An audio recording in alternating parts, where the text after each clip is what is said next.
Sreeja Konidela megastar Chiranjeevi గారి చిన్న అమ్మాయిగా మనందరకు సుపరిచితం. సినీ ఇండస్ట్రీలో లేనప్పటికీ సోషల్ మీడియాలో యాక్టివ్ గా ఉంటూ ఆమె ఫ్యామిలీ మూమెంట్స్ ని ఎప్పటికప్పుడు షేర్ చేస్తూ ఉంటారు. అయితే శ్రీజకి 2 మ్యారేజెస్ అయిన సంగతి తెలిసిందే. మొదటి భర్త శిరీష్ భరద్వాజ్, రెండో భర్త కళ్యాణ్ దేవ్. అయితే లంగ్స్ కి సంబంధించిన వ్యాధితో మొదటి భర్త శిరీష్ ఈ రోజు మరణించారు. మీరు ఈ వీడియోలో శ్రీజ మొదటి మ్యారేజ్ ఎలా జరిగింది, వారు ఎందుకు విడిపోవాల్సి వచ్చింది అనే విషయాలు తెలుసుకోవచ్చు. శ్రీజకి 19 సంవత్సరాల వయసులో మొదటి మ్యారేజ్ అయింది. శ్రీజ శిరీష్లు చాలా కాలం పాటు ప్రేమించుకున్నారు. అయితే వారి ప్రేమ విషయం చిరంజీవి గారితో చెప్పటం, వారు ఒప్పుకోకపోవడంతో ఇంటి నుండి వెళ్లిపోయి పోలీస్ ప్రొటెక్షన్ తో ఆర్య సమాజ్ లో పెళ్లి చేసుకున్నారు శ్రీజ శిరీష్. పెళ్లి జరిగిన తర్వాత కూడా ఫ్యామిలీ నుండి అపాయం ఉంది అని ఢిల్లీ హైకోర్టుకి వెళ్లి మరీ ప్రొటెక్షన్ తెచ్చుకుంది శ్రీజ.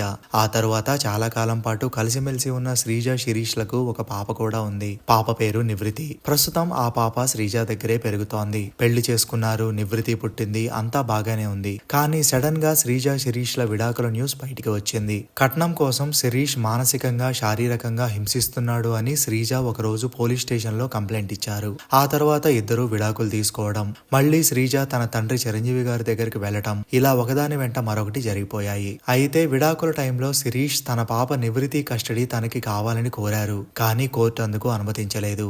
ఆ తర్వాత శిరీష్ తన కూతుర్ని కలిసినట్టుగా కూడా ఎక్కడా ఫొటోస్ కానీ న్యూస్ కానీ బయటికి రాలేదు. మళ్లీ కొద్ది రోజుల తర్వాత శ్రీజ కళ్యాణ్ దేవుని మ్యారేజ్ చేసుకోవడం జరిగింది. అలానే శిరీష్ కూడా రెండో మ్యారేజ్ చేసుకున్నారు.